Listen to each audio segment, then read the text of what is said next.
Hello and welcome back to the KCC channel. I'm Rob and I hope you are having a wonderful day today. Today I have two stories for you from the ProRevenge subreddit. Before we start that, if you're new here, make sure to hit that subscribe button. It's completely free and you can always change your mind later. Alright, on to the stories. Let's jump right in. This story comes to us from Flowing Oddity. Say goodbye to your house and your retirement. This one is technically not my revenge, but some revenge I got to see up close and take joy from, and slightly participate in. The background is most of the story, so this will be a little long. Trigger warning for self-harm. I was in the Navy and stationed on the submarine base in Connecticut. I had a friend I met in boot camp, and we were in the same class for our A school, Navy job training. We'll call that friend Bill. Now, Bill wasn't the most physically fit guy. He was short, kinda chubby, and wore glasses. However, Bill was really smart, and as the sonar technician he was meant to be, he would have been amazing. He had a pragmatic way of looking at things I really valued in a friend, and I know it would have made him successful if he had made it out to the fleet. While in school, we had a couple of petty officers that were hard butts. They somehow convinced themselves they were super soldiers despite the fact that our jobs in that field are really nerd-centric. You get picked for that job because of your math and computer skills, not your deadlift number. Still, they were both all about being fit and working out all the time. We would do physical training 3 times a week, and while most of us could keep up, Bill often fell behind on runs, or didn't quite meet what these two idiots believed to be the standard. To be clear, Bill did pass the minimum requirements for fitness. He just didn't go as extreme as these guys. Side note for other Navy vets, he got the Master Chief Petty Officer's Challenge coin for how hard he pushed himself at PT the day he visited. The end result was that they would constantly berate and belittle Bill. They'd call him fat, lazy, and everything else. They'd tell him he should unalive himself, you name it. They were always on his butt despite him passing his assessments. At some point, Bill pushed himself too hard and injured his knee. He told these petty officers he was injured and had been seen by the doctor on the base. The doctor had put him on light duty so the knee could recover. He had the paperwork to back it up. They elected to ignore that and threaten him with kicking him out if he didn't do the workouts. So Bill kept pushing himself, injuring himself more, and his mental health degraded the whole time. In my time in the Navy, you didn't get mental health services really. The only person to talk to like that was the chaplain. For those who don't know, the chaplain is the religious leader, usually a pastor or priest or rabbi that has signed up as a commissioned officer. Our chaplain was the sweetest little woman you've ever met, but as a chaplain, she held the rank of captain, high-ranking officer. So Bill set up a meeting with the chaplain to talk about things. When Bill informed the petty officers he would be missing class the next day for his chaplain meeting, they yelled at and berated him more. They called him a puss, useless, not fit for the Navy, and everything else you can imagine. They convinced Bill he was being weak and the chaplain wouldn't care about his issues, that nobody would care.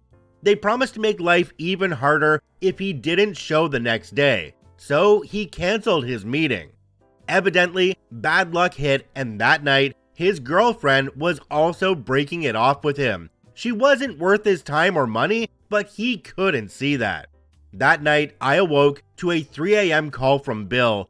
I couldn't hear anything, and I asked several times, "Bill, are you there? Are you okay?" It wouldn't have been the first time that I got a drunk dial from one of my friends after a hard day like Bill had. Sailors had been known to drown their sorrows a bit. Eventually, I figured it was a butt dial or drunk dial and hung up and went back to bed. I still regret that decision. The next day, all hell broke loose. Me and a couple other friends got calls from Bill's now ex-girlfriend informing us he was in the hospital because he tried to unalive himself. Turned out a few of us got that 3 a.m. call, but Bill couldn't speak at the time and was kind of out of it. We finished what we had to do on base and rushed over to the hospital. As we got there, the chaplain was on her way out and we passed her in the hallway. She spoke to us briefly to say Bill would be okay and she wouldn't forget this. I have never seen a look on someone's face that so accurately depicted raw, unfiltered rage. It took us all by surprise because she was such a small, sweet, and personable lady. But the look in her eyes, you could just tell she wanted someone to pay for this. She wanted revenge, and we all knew she wore the kind of rank that could get it done. We visited Bill, who could barely talk, but he told us the story of what had happened, what he was thinking at the time, and how glad he was that it didn't work. The doctor said he missed his carotid by about a millimeter. A week went by and we hadn't heard anything until we got called in by the chief of the training command, the boss to these petty officers. He said he wanted to check on the rest of us and make sure there weren't any other issues with these guys he wasn't aware of, and that we were all okay. I let him know about a butt chewing he gave me a few months back, that I was really set up by these guys and they had lied to him. My friend cited a couple other examples of their own, with these guys being generally crappy, dishonest people. I don't think it mattered. I think their fates were already sealed and we were being asked for more ammo to bury them with. The next day, they were nowhere to be found, and we were introduced to new instructors who would be taking over our training permanently. After class, I decided to stop by and ask the chaplain what happened. She told me she had never been more disgusted by the actions of a sailor than these two guys who convinced someone not to come see her. She teared up a bit, regretting that she didn't get the chance to help Bill before he made his attempt. In her mind, it was these two that precipitated and enabled Bill's attempt. So, on to the revenge. The chaplain told me she went to the admiral in charge of the entire base and demanded their immediate discharge. He granted it. Both petty officers were immediately processed out with dishonorable discharges. I can't remember the exact charge I heard they cited for it, but I know the Navy has a way of selling BS on paper when they want a certain outcome, especially officers at that high level. So basically, they get no VA benefits of any kind, got kicked out of the base housing they lived in, and could probably only find work at a gas station or under the table stuff somewhere.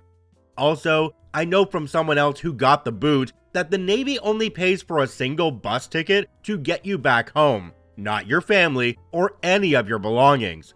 When you have a discharge like that, no company with DoD contracts is allowed to hire you. That includes McDonald's because they have stores on bases throughout the country. Taco Bell, Subway, etc., none of them will give you a job. They can't, and they don't want to anyway.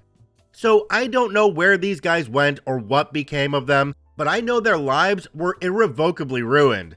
One of them had about 18 years in, so he was 2 years from retirement and lost it all. The other was at about 12 years, so he also lost a lot. Wherever they are now, I'd be very surprised to hear they're making more than minimum wage.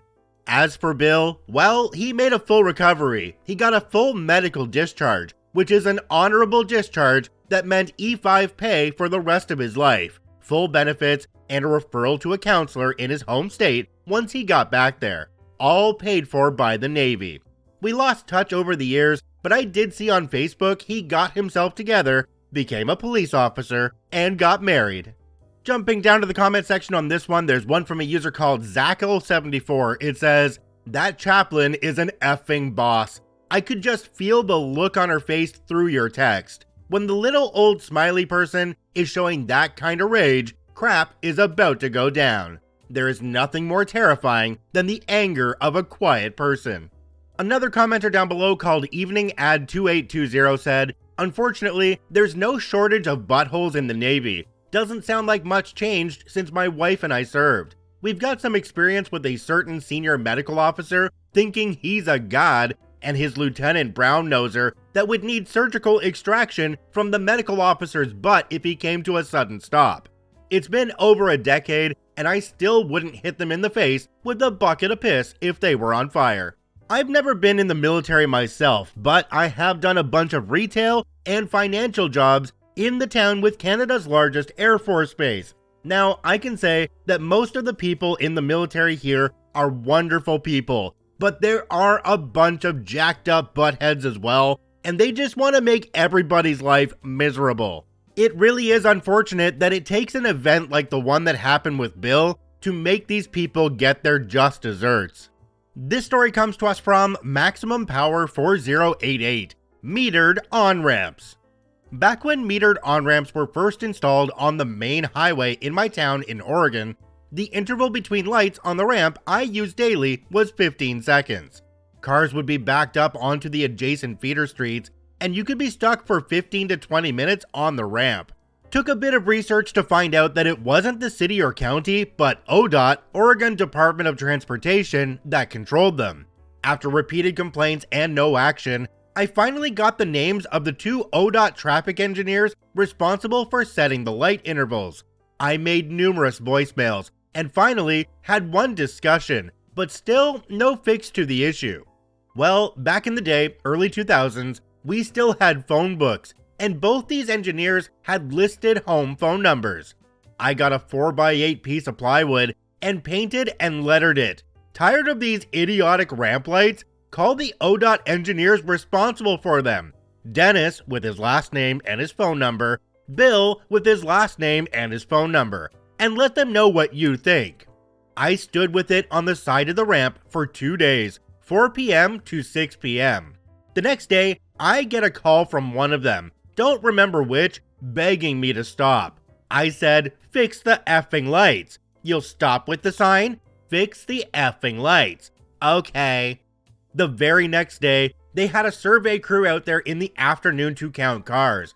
And the day after that, the lights were reset to 3 seconds between cars.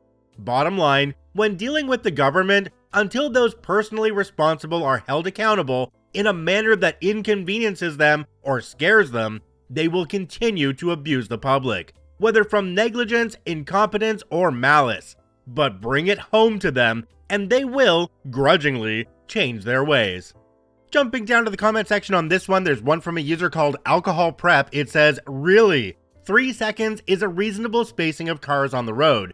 2 seconds might do. There's no reason these metering lights should ever have been set for more than 6 seconds to allow for zipper merging, and 4 seconds would have been a better option. I like metering lights. We wouldn't need them if drivers would allow sufficient room for zipper merging, but they don't. This is an interesting one to me because all of the lights around here are controlled by sensors that know how much traffic is going on in the area. So one that's on a timer just sounds really odd to me. Although this was a while back because OP mentioned something about a phone book. Now, we still get phone books here every once in a while, but I did take one of those phone books, put it in front of my 3 young kids, and they had no idea what they were looking at. I'm getting old. Did you know every KCC video is also produced in podcast form? You can search for Karma Comment Chameleon on every major podcasting platform. I thank you for watching and listening. I hope you have a wonderful day, and we'll see you tomorrow.